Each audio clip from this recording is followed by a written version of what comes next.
The mission of Discovery Hall programs is to increase understanding of the ocean and improve science literacy.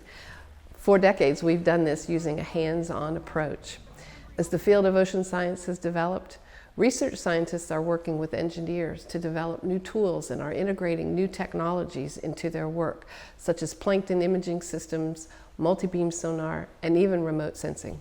As Discovery Hall works to bring this research to the classroom, we now broaden the opportunities we have for students and teachers down here at the Sea Lab.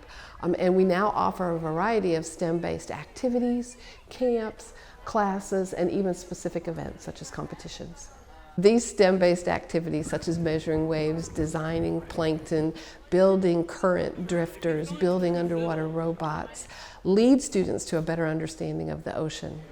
But they also give students the opportunities to practice skills that are very important in today's job market, such as communication, such as problem solving, and such as teamwork.